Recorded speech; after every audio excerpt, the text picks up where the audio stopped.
thanks so much.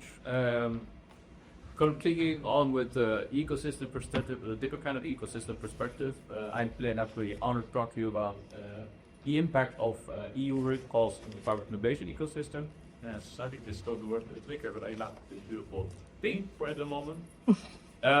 So basically, we all know and it's widely said the fact that startups are at the center of innovation in both the biopharmaceutical and the digital sector.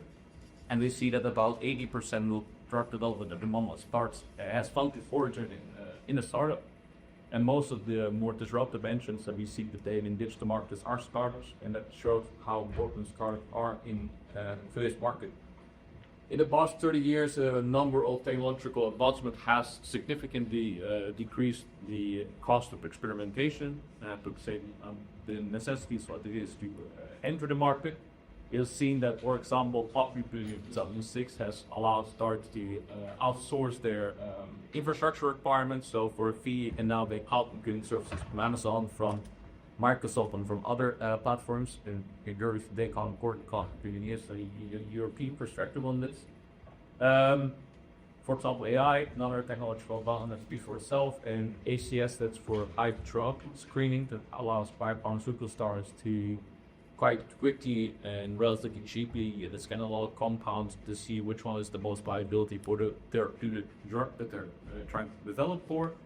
So you basically see that startups can do more or less. The barriers actually has significantly been lowered. But you also see that there's a lot of startups that which all varies off, which have more hesitations than others. For example, I can start a startup today as well, but I don't have the connections that other people might have, so I need to have more interaction and more rely on other people to be able to innovate and commercialize their products. So you see that if you look at innovation and management literature, that basically to be able to commercialize and innovate, you need to kind of acquire both financial and non-financial resources.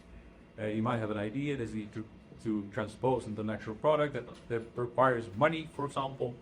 That's the most important one, and it requires access to these cloud computing platform, nano platform to commercialize your product, and that all costs money. So financial capital and the infrastructure and basically the limitations like for most startups and how they can emerge. Human capital technology were the biggest problems, but you see that startups are interacting what I call in some other scholars also call the star innovation ecosystem. So you see entrepreneurial ecosystem, see back that there's those that's outer ring, and the inner ring is mostly good to see the innovation ecosystem. So you see that to overcome their limitations, startups have to interact with different kind of actors. So in the middle one, you see, for example, they interact with incumbents and investors to acquire those financial and non-financial resources. So here they usually go for cloud computing access, and here for different money. But these interactions shape how they choose their projects, so they shape how innovation is going, which direction.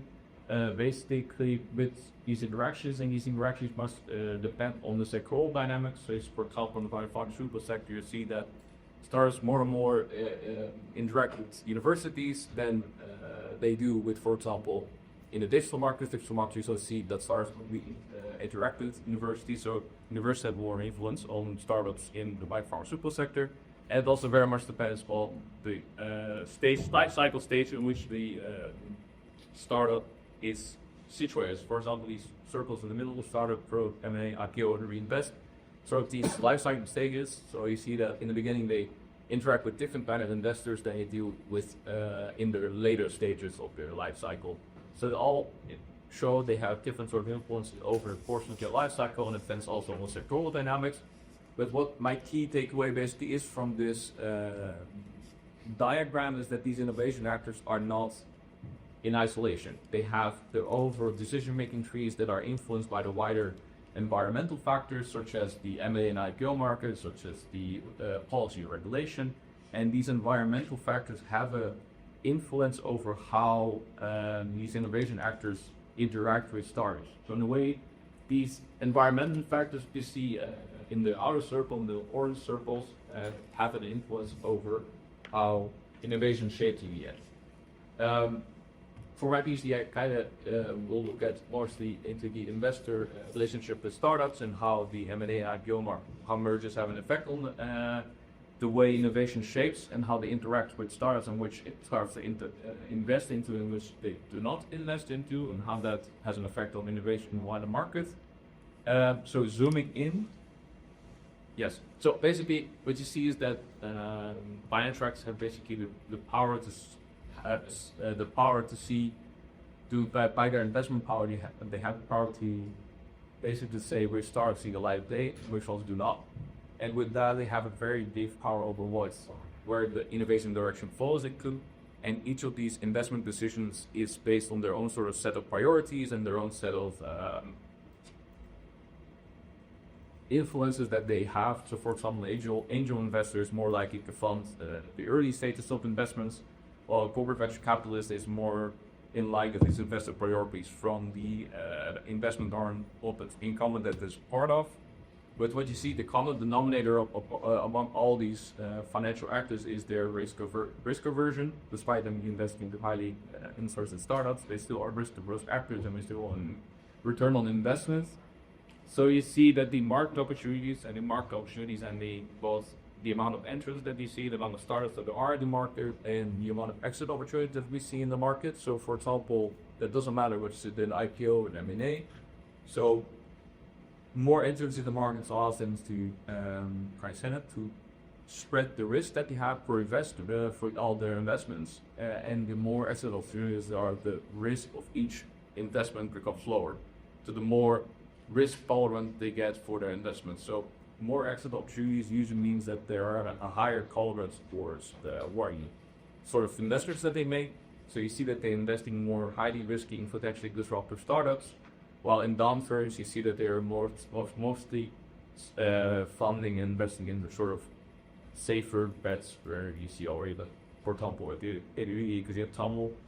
If the market on downturns, we all gonna invest into gold because that's a safe bet. But you also see that those startups that they are going to invest more in the more disruptive ones, we see the more obviously to the incremental ones. So basically, the market opportunities that are in the market has a way of affecting innovation. And what you also see in this whole direction is that these financial factors for investors are influenced by each other's investment decisions. So each investment, or usually you can go from angel investors to venture capitalists to private equity funds. Each investment has some sort of signal to the next one. Okay, this is a safer bet because we already went through this whole system.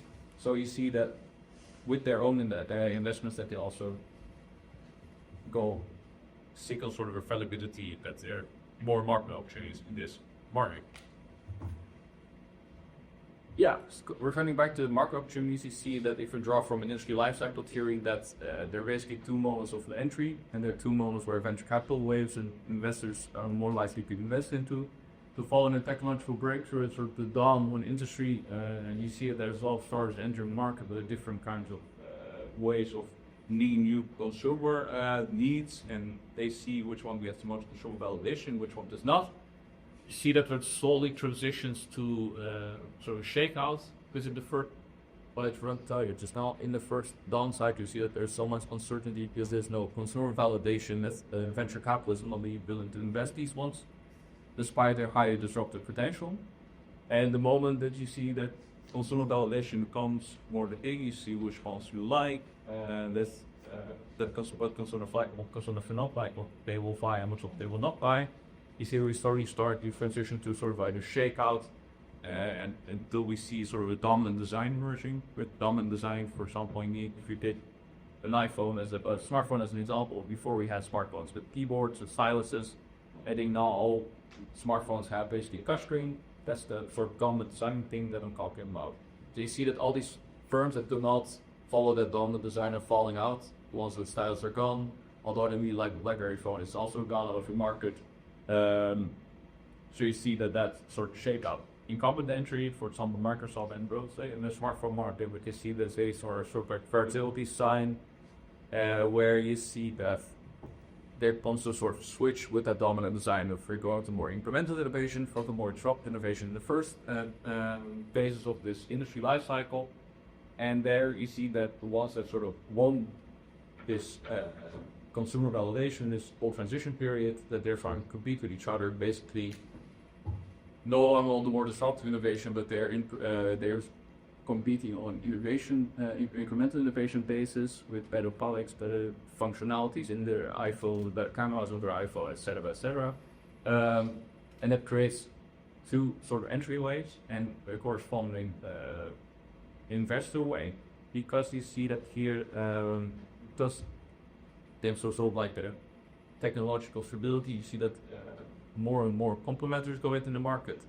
So in the spaces rather than iPhone, for example, you get more and more.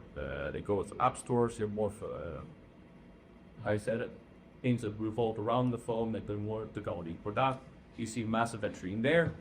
And you also see that because there's so much competition around these winners, so to say, there's innovation for buyout effect, because startups are the ones that are center liquidation, you see that they are more willing to buy startups to gain a competitive advantage over the other, so that more and more startups are entering the market just to be bought up by one of the winners. Due to the lower risk in this market, because there's so many exit opportunities, because they will be bought up, there's so many opportunities that are now in the complementary spaces, is that you also immediately see a corresponding wave of investors who are money for startups, which you didn't really see in the beginning, despite the more consumer welfare, more interesting thing for society in the beginning and this dawn of the industry life cycle. I think this is where MyQ merger policy can play a big role, because if there are a lot of exit opportunities in this mature phase, you see that their risk tolerance goes up. And if you protect competition in the market in this space, you see that this risk tolerance goes up, and they more than found the more experimental startups in the relevant industry. So you also can affect sort of the project choice that this wants to make in the beginning of the beginning of the industry cycle. They're more than fund those endeavors. But at the same time, it doesn't necessarily have to be the ones at the dollar technological cycle. There's also the ones that are more experimental in their business model. For example, Airbnb took very long for them to get any sort of funding, despite their importance that we now see. Although it is very good for society, I'm not sure. I still don't. We all like our housing market, but Airbnb is not very best opportunities in there. But nonetheless, you see that these business models, because of their high risk, if they will actually work or not, but with this high sum investments, you can see that with a higher risk tolerance that is created by more exit opportunities in all phases, that has an effect on these more experimental, more disruptive venture PE funded. At the same time, you also see that more competition in the market in this mature phase allows for more innovativeness in the startups that are entering for just to keep bought up. If there are less competitors in the market, you see that this start to cater towards the potential acquirer. So investors already say, okay, if we want to exit, we have to cater towards, and really take a simple example, they have to cater towards Apple, because Apple wants a certain product, they want a specific project to be funded. We see that they are catering towards one of these potential acquirers. But if you have more exit opportunities, and in terms of more potential acquirers, you see that they're becoming more innovative. There's some evidence that show that the more competition there is among the GAFAM industry at the moment, the more innovative startups are becoming, and the less effect it already has from venture capital. Because the more exit opportunities are, more money flows in that way. Comes a bit from the auction effect, because we all again have an advantage over each other. We're more likely to be spend more money on these startups, that more money flows, and that also has a sort of reputational effect on each of these financial actors. That these financial actors, of course, they don't spend their own money. Angel investors do, but most of them don't. Venture capitalists, they raise funds from different kinds of sources, from Saudi Arabia, wherever it comes from, that they reinvest. And this reinvestment, the more money they give back to the investors, the more likely they are able to raise more funds in the future. So this whole system kind of relies on the fact that we need more exit opportunities, and I think that's where merger policy plays an important role, by ensuring that there's not enough competition in the market to allow for new ventures to be funded in the future.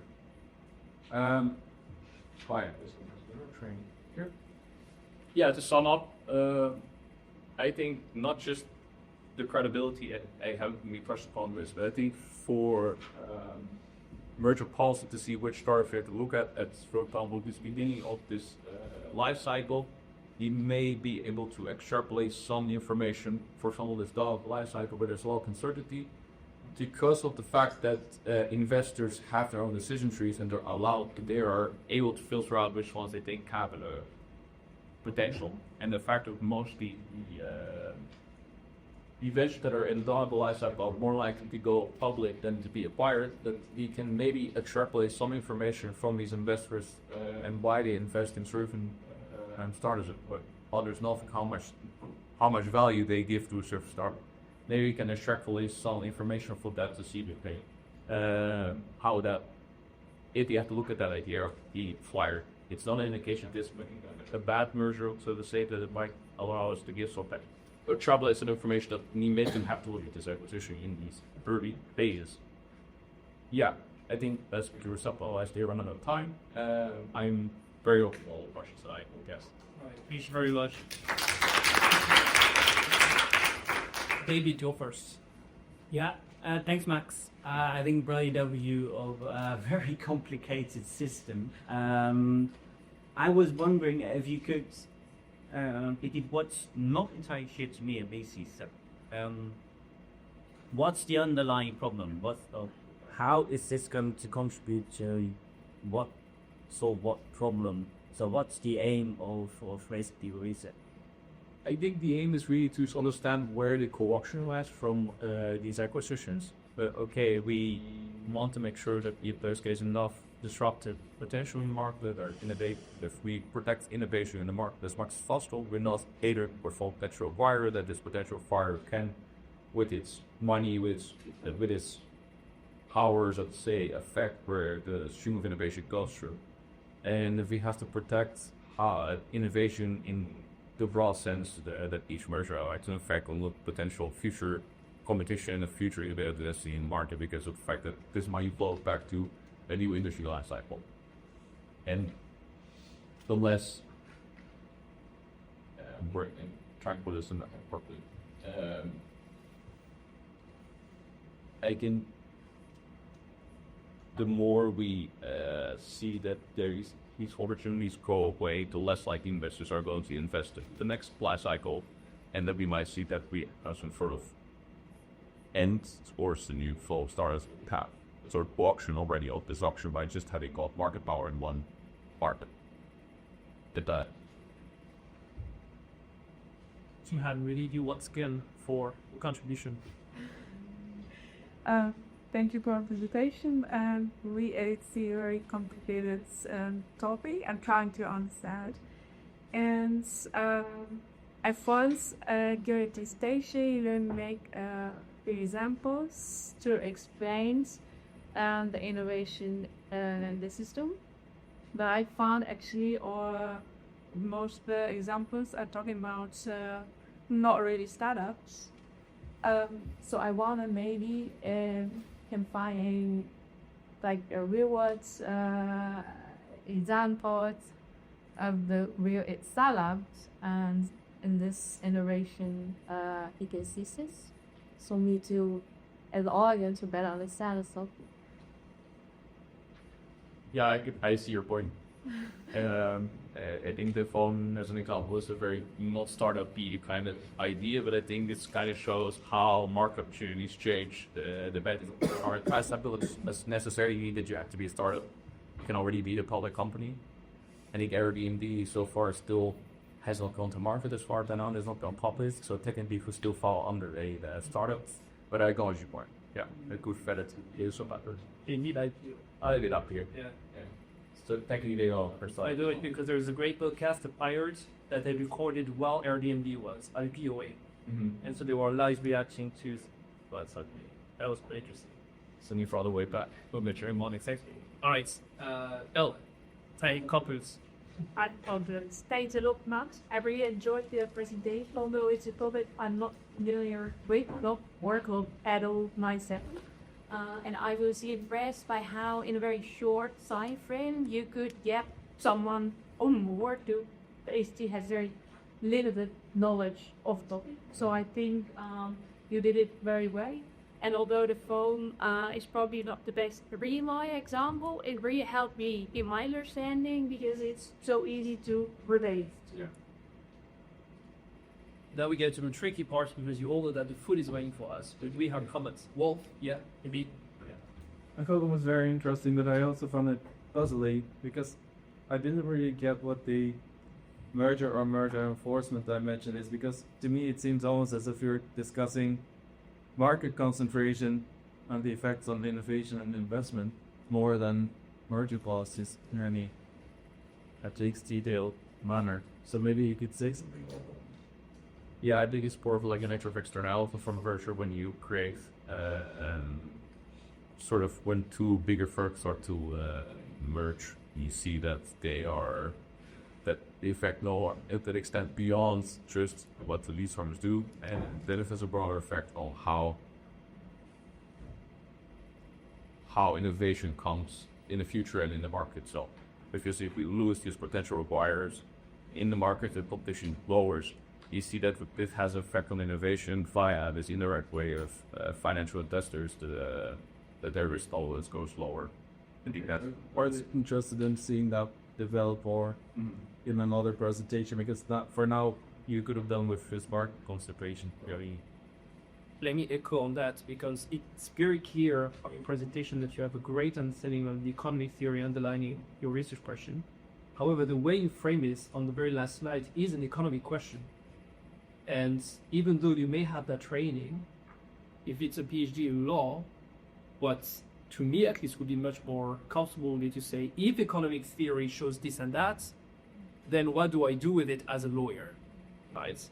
it's what I'm writing at the moment. Yeah. But yeah, Felix, you had a question. I don't know, a very small comment and actually piggyback on what you said. For me, I've very been training in economy. So this slide would this whole venture.